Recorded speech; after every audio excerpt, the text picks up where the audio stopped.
Happy Victory Monday, Packer Nation. We're going to talk about how the Packers put an end to their red zone struggles, a little bit of gossip in the Twitterverse, and we'll find out what this week's conspiracy theory is, all coming up next. Don't go anywhere.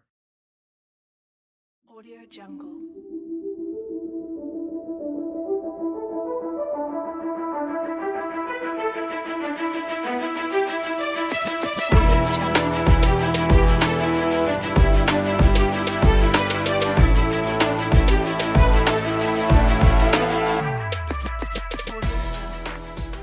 Welcome back, guys, to another Delayed Draw podcast. I'm your host, Clint G. Not going to give you my last name. Stalkers out there track me down, start beating my door down. Now, we had a good win yesterday. Fairly comfortable win. Little bit of nervousness at times. They were getting to the red zone pretty easy, and we all know how that has been going. But other than that, kind of cruised through this one for a change. Fairly stress-free. Got off to a good start. Put them in a 7-0 hole right off the bat. They rebounded quickly, but still, it's nice to have that early 7-point lead. The final score was 24-10 over the Washington football team. I had predicted 30-14. Fairly close. Could have been better. But it was on track. At halftime, the score was it 14-7. And then we went up like 21-7. And then they threatened to score a touchdown. I was like, man, it's looking like it could come to fruition. But nope. No such luck. But yeah, let's get into things. First things first, the jerseys. Man, I gotta say, the first time I saw them, they didn't really trip my trigger. I will say this though, I did like them better than all of our other throwbacks. Immediately, I've hated all of our throwbacks. Maybe it's sacrilegious saying that, but I thought our old throwbacks were ugly as sin. So this one at least was better than those. But as it got to game time and I was seeing videos of the team come out the tunnel and how they actually looked with the jerseys on, and I was like, man, all right, these aren't too bad. These aren't too bad.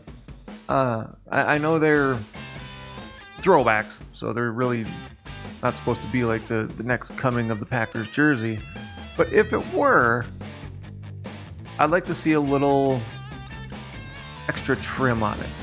I think that would just make it like maybe like some black trim along the yellow stripes or something, just to give it a third color and make the yellow pop a little more. But throughout the game, I noticed that I wasn't drawn to the jerseys like I had been in the past with the old throwbacks. It just seemed kind of natural out there. It looked good. So after all was said and done, I think I'm a fan. Personally, I still think they need to bring back the 1965-66 jerseys. That seems like a no-brainer to me. Granted, they're similar to what we got now, but you can definitely tell the difference the way the stripes are laid out. I don't know if they can change the helmets anymore as far as face masks, but like having everybody with the gray face mask would be cool. I don't know what all the rules are on that. That's just me, my wishful thinking. I want to see the current Packers looking like Bart Starr and Ray Nitschke and Paul Hornung. That'd be epic. But yeah, I like the jerseys. And let's move on to the next topic. So the running game, a little it didn't do so good yesterday, and I was kind of surprised we didn't run the ball a little bit more, even though it wasn't working well, because their defensive line was getting some good pressure on us, getting a few sacks, and I'm thinking to myself, why don't we run some draws or something? The cat's about to break something back here. Just run a draw or something to get them out of that heavy rush. And I guess it's hard to do because they were getting a lot of pressure with just their front four. So you kind of, I guess, damned if you do, damned if you don't sort of thing. The passing game was doing well enough, though, and I guess that's why they get paid the big bucks, you know. And I say run the ball more, they do pretty much the opposite and win the game. Fuck me, right? It's cool though. I'm okay with being wrong. I'm just, maybe I'm an old school guy. I like to see the ball pounded a bit more, even when it's not working well. I feel like you need to keep them honest with that. But worked out for us. Can't complain. Hopefully, we'll be able to pound the rock a little more against Arizona next week. And now, speaking of the red zone here. So, we finally got a couple stops in the red zone. One was very much helped by the referees. I know, or I shouldn't say I know. I don't know how you call that giving yourself up for Taylor Heineke when he was diving to the end zone. There was no one really all that close to him. He was diving more or less headfirst. It's kind of sideways, but it definitely wasn't enough to constitute a slide or giving himself up. You're right at the goal line. Why would anybody in their right mind give themselves up at the 1-inch line? I mean, just common sense would tell you that he was diving for the end zone. So that one was a little sketchy. We did make the stop on 4th down following that, so I guess that's quality right there. But if we're being truthful here, that really should have been a touchdown for them, in my opinion. I'm glad it wasn't. I'm glad we got the stop. But that I think was a pretty terrible call. But the refs, I will say, for the most part, were pretty decent yesterday. The call, or the no call against EQ, could have called a face mask there. I'm not big on calling ticky-tack interference calls, stuff like that. Yeah, he hooked his finger for just the briefest instant, and he was fighting for the ball. I'm okay with that. Let him play a little bit. Now, if he'd have grabbed it and yanked it and turned his damn head around or something, yeah, now you got a case. But I want to see the guys play. I don't want to see the referees' flags on the field every other play. So I'm okay with that one. I didn't have a huge issue with it. They got one spot correct. Originally, it was marked short of a first down. I forget who it was. I think it was Jones diving for a first down, and they originally marked it short. Got together, fixed it, got the call right. So it's good to see that. I thought they did a pretty decent job yesterday. No major complaints. I know Washington fans are going to be pretty upset about the Heineke call, but win some, you lose some. So with that, we are going to swap to the next segment I like to call Tales from the Twitterverse. Alright, let's see what we got here in the Tales from the Twitterverse. We're going to start off today with, I hope I'm pronouncing this correctly, it looks like Jair, so I'm going to say Dair Carragher, at Dair Carragher. He says, Packers have dropped the fewest passes, 3, and missed the fewest tackles, 39, of any team in the league this year. 2 hallmarks of fundamental football. They're simply not making mistakes. That is a beautiful, beautiful statement, particularly missing the fewest tackles. That, as we all know, has been a struggle for the Packers for how many years now? It's been a long time since we've had a really good, solid tackling team, and I didn't even really notice that as the games are going on. Like, I see some missed tackles here and there, but you see that in every game. I didn't realize that we had missed the fewest. That's very, very encouraging, and I hope that trend continues. Okay, my thing is not working.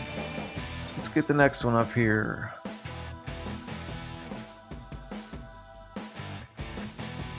Sorry for the delay. and some technical difficulties. Alright, so the next one is Bruce Irons, Packers FTW at Bruce Irons NFL. He says, if the Packers go into the playoffs with Jair and Stokes at corner, with Za'Darius, Preston, Rashawn, and Merciless rotating on the edge, plus Clark and Campbell down the middle, with Amos and Savage on the back end, and then got a nice little gif being fan there. I made a comment yesterday along those lines saying, man, once we have Jair and Stokes on the field together, that's going to be dirty. And it's knock on wood, it's just going to get better. I mean, as everyone's getting healthier and healthier, the defense is already playing pretty well with a bunch of no-names plugged in there. Rasul Douglas has been balling. Props to him. He came in, he's been here, 3 weeks now? Oh, that was one of the bad calls too, by the way. The interference call on him. Probably could have been a illegal contact downfield, but should not have been interference. But yeah, we get all those guys back. We get the defense clicking with all of our starters. It could be we could be a tough out. NFC is tough this year, and we're probably going to run into a couple of very difficult games in the playoffs. So we're going to need that defense clicking on all cylinders. And the last thing, Perry Goldstein at Perry Goldstein. Sorry, Perry _ Goldstein. Says, what are they gossiping about? Wrong answers only. I think Matt LaFleur is probably asking Aaron what he's doing after the game. Seeing if he wants to go grab a drink. Maybe. Might play some board games. Go back to the pad, play some board games. Bust out some Madden. By the way, Madden football, you suck. Fix your shit. I would like to purchase your game, but I will not waste my money. Yeah, I don't even think they're gossiping. I don't think they're talking about anyone in particular. Then again, Rodgers is looking at Lazard. He's kind of eyeballing him. It's like, damn, that Lazard got a nice butt.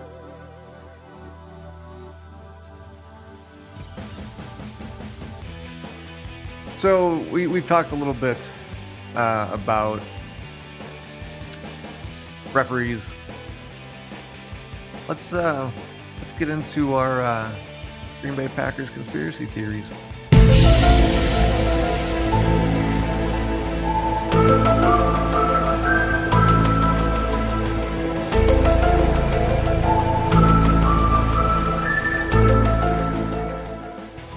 I've seen a lot of people talking about this, not so much from our side of the fence, but from the other side of the fence, saying how the Packers pay off the referees. We get all the calls. We all know that's not true. We don't get all the calls. But what is true is that the Packers are, in fact, paying off the refs.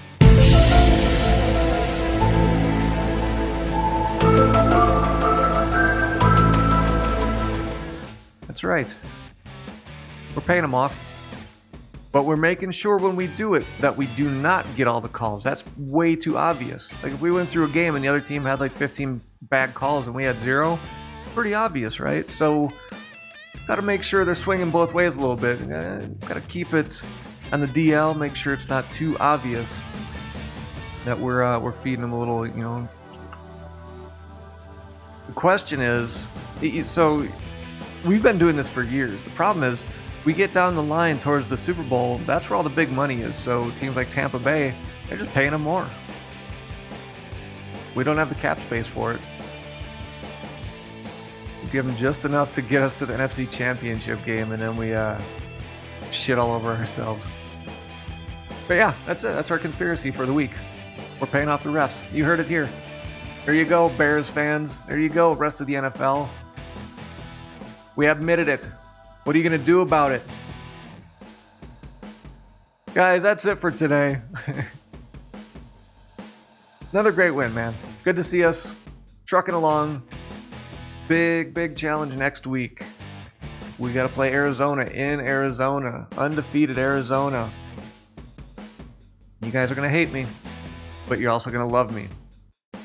I'm picking Arizona to win this game, and I don't think it's going to be particularly close. I don't think they're going to blow us out of the water, but I think it's going to be another similar like I picked for Washington. I'm looking maybe 33-24 Arizona, roughly. Now, the reason I say you're going to love me for that is I'm notoriously bad at gambling. So, in all likelihood, Green Bay wins that game by about 4 scores. So, there you go.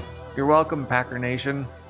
We're giving Arizona our first loss because I picked us to lose. We'll see you guys next week. Go Pack, go. Audio Jungle.